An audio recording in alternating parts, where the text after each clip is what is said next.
Now, as I've been saying for weeks, many of the world's human rights and women's rights organizations have proven themselves to be a complete hypocritical joke, given their deafening silence over the rape and sexual assaults and torture of Israeli women by Hamas terrorists on the 7th of October.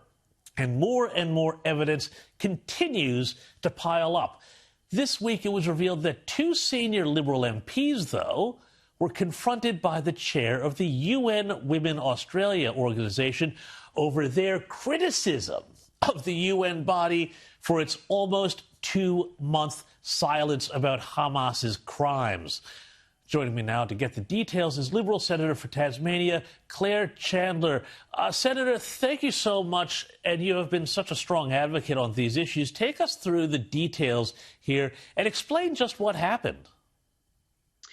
Thanks very much for having me on the show, James. Look, what happened here was that UN Women Australia, a group that should be advocating for the rights of women everywhere, took 7 weeks before they begrudgingly condemned Hamas for the murder and rape and sexual assault of Israeli women on the 7th of October and since then.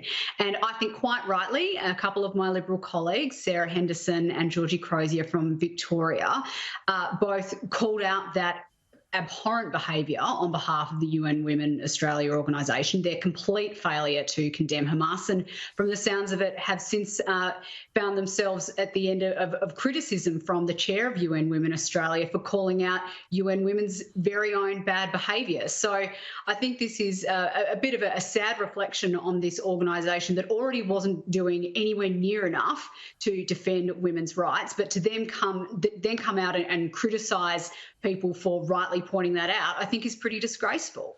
Well, indeed, so much of the UN organization and all of these outfits that we associate with, their claims to be pro-feminist, pro-women, it's not just this one outfit. It's been organizations like this around the world, hasn't it?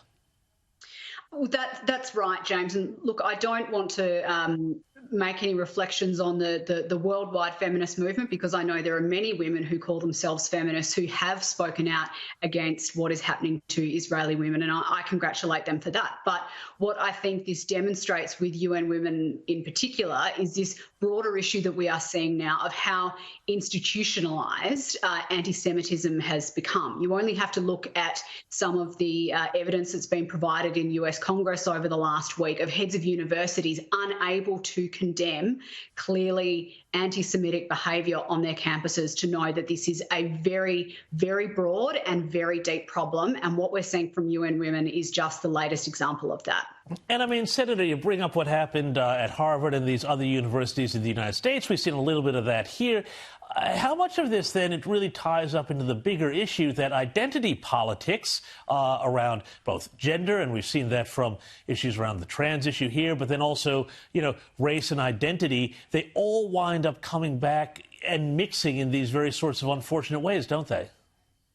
They absolutely do. I mean, UN Women is one of these organisations that not only can't define what a woman is, but shows absolutely no inclination to actually defend women's sex-based rights. And I've been hearing complaints about this particular organisation in that regard for many, many years now. And unfortunately, it's just not surprising to me that they've failed at this hurdle in terms of condemning Hamas as well.